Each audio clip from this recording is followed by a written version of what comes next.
In the heart of southern Africa lies Eswatini, one of the world's last remaining absolute monarchies.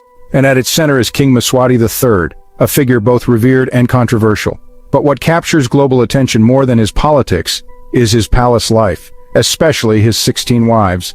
This is the unbelievable truth behind the man, the monarchy, and the women who live in his royal world. A king with unlimited power. King Mswati III has ruled Eswatini since 1986, ascending the throne at just 18 years old.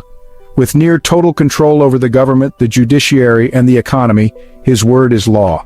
But while citizens struggle with poverty, with over 60% living below the poverty line, the royal family enjoys luxury fit for emperors. The king owns a private jet, a fleet of luxury cars, and at least 15 lavish palaces. But even this isn't what makes headlines, it's his wives.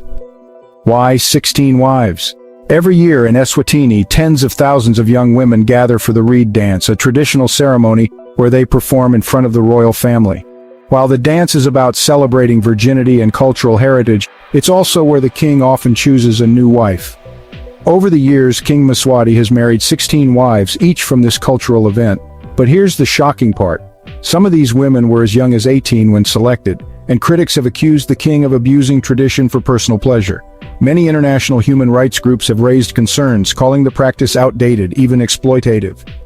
Life inside the palace, on the surface, seems, well, incredibly comfortable.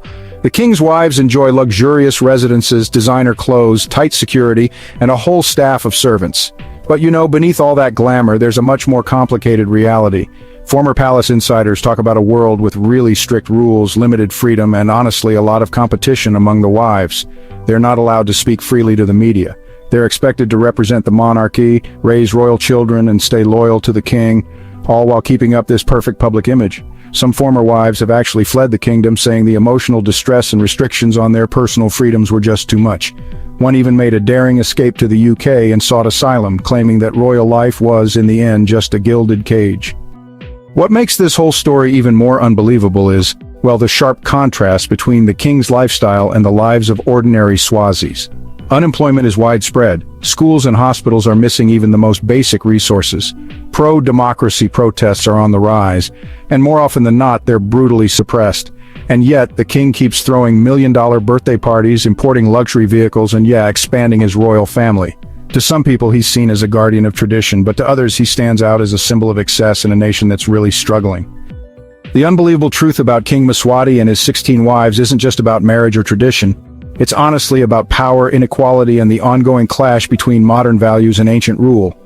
Eswatini is still a nation caught between two worlds: the global pressure for reform and the grip of an absolute monarch with a palace full of queens.